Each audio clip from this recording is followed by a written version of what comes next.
رضا ربانی صاحب یہ کہہ چکے ہیں، بلاول بھٹو زرداری صاحب یہ کہہ چکے ہیں کہ جو بھی بات چیت ہونی ہے اس کو پارلیمنٹ کے اندر ہونا چاہیے. یہ آپ کے اپنے اتحادی کہہ چکے ہیں. افغانستان کے جو طالبان کے نمائندے ان کو یہاں پہ آگے بٹھا دیں، ان کو مگر تحریک یہاں پہ آگے وہ ہمارے ساتھ بیٹھ کے تقاریر کریں وہ ہمارے مقابلے میں. نہیں دیکھیں، وہ بات کر رہے تھے تحریک طالبان پاکستان کی، اور جو اس کے خد و خال ہیں، اس کی جو بات چیت جن چیزوں پہ ہو رہی ہے، تو انہوں نے تو کھلم کھلا کہا ہے کہ ہم آپ کے آئین کو نہیں مانتے. انہوں نے کہا کہ ہم غلام سیاستدانوں کو نہیں مانتے. انہوں نے کہا انہوں نے ہمیں تو نہیں یہ ان کی باقاعدہ اعلامیہ آیا، وہ غلط بھی ہو سکتا ہے. اور انہوں نے یہ نہیں، رانا صاحب ان کا باقاعدہ اکاؤنٹس ہیں، وہ سیاستدانوں سے اور رپورٹر سے وہ بات چیت کرتے ہیں. وہ جو مرضی کہتے ہیں. پہلی بات تو یہ ہے انہوں نے کھلم کھلا اعلان کیا. نہیں، یہ کوئی کھلم کھلا نہیں ہے اور کوئی یہ اعلانیہ نہیں ہے.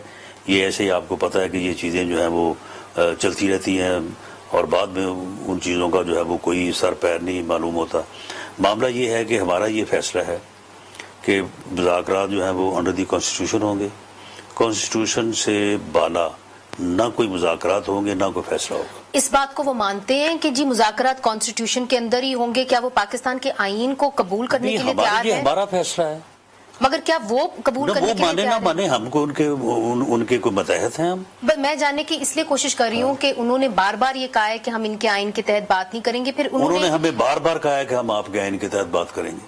انہوں نے ہمیں بار بار کہا ہے، تحریک طالبان پاکستان نے انہوں نے یہ کہا ہے کہ انڈر دی کانسٹیٹیوشن ہم آپ کے ساتھ بیٹھنے کو تیار ہیں، ہم آپ کے ساتھ بات کرنے کو تیار ہیں، ہم کسی نتیجے پہ پہنچنے کو تیار ہیں. تو پھر ہی جو ہے وہ ہم نے یا عسکری قیادت نے پارلیمانی کمیٹی میں یہ معاملہ رکھا ہے، اور پھر ہی جو ہے وہ پارلیمانی کمیٹی نے یا پرائم منسٹر نے جو ہے وہ معاملہ پارلیمنٹ میں جو ہے وہ آگے ڈسکس کیا ہے. تو جب ایک فیصلہ ہے، اور یہ ریاست کا فیصلہ ہے، یہ کوئی پی ایم ایل این کی گورنمنٹ کا فیصلہ نہیں ہے، یا یہ کسی فرد کا فیصلہ نہیں ہے، یہ اسٹیٹ کا فیصلہ ہے کہ کانسٹیٹیوشن کے مطابق جو ہے وہ مذاکرات ہوں گے. دوسری طرف، اور چونکہ یہ مجھے معلوم ہے کہ اب فیڈرل معاملہ تو نہیں، پروونشل معاملہ ہے، مگر پھر بھی ظاہر ہے امن و امان کی صورتحال تو آپ دیکھتے ہیں. آپ نے سنا ہوگا یوتھ آف وزیرستان کا، نارتھ وزیرستان کے اندر 4 لوگ جو ہیں سماجی کارکن، ان کو ٹارگٹ کلنگ کا شکار کیا گیا. پھر ہم نے دیکھا کہ آج ہی بلکہ 3 لوگوں کو مار دیا گیا ہے، جس میں سے 2 پولیس اہلکار ہیں، 1 پولیو ورکر ہے.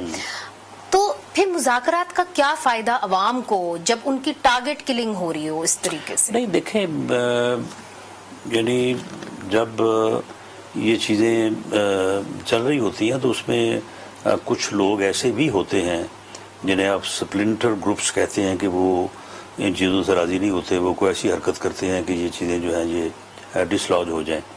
تو معاملہ یہ ہے کہ یہ جو آج کا واقعہ ہوا ہے پولیو ورکرز والا، یہ بڑا قابل مذمت اور بہت ہی جو ہے وہ اینٹی اسٹیٹ، ملک دشمن جو ہے یہ واقعہ ہے. تو اس کو ہم دیکھ رہے ہیں کہ اس میں کون لوگ ملوث ہیں، اور اگر وہی لوگ ملوث ہوئے تو ان سے پھر جو ہے یہ چیزیں اس طرح سے تو نہیں چلیں گی. لیکن بعض اوقات یہ چیزیں ادروائز بھی ہوتی ہیں، اور وہاں پہ ہمارا جو کنٹرول ہے وہ بڑا یعنی مستحکم ہے. اور ان علاقوں میں نہ صرف رانا صاحب قطع کلامی معاف، وہاں پہ کچھ اے این پی کے لیڈران نے آپ کو خط لکھا ہے، ان کی فیملیز کو تھریٹ ہے باقاعدہ طور کے اوپر. تو جب اس طرح کی تھریٹس آئیں گی، ہمیں پھر یاد آ جاتا ہے 2009 میں جو کچھ ہوا، کس طرح ان کے ورکرز کو یوں مارا گیا. آپ کے قریبی ساتھی رہے ہیں اے این پی والے، تو ان کی فیملیز کو کیسے آپ لوگ سیکیور کریں گے اگر وہاں پہ کھلم کھلا ان کو خط آ رہے ہیں؟ نہیں دیکھیں، اس میں یہ بڑا فرق ہے. 2009 کو آپ 222 سے کس طرح سے ملا سکتے ہیں؟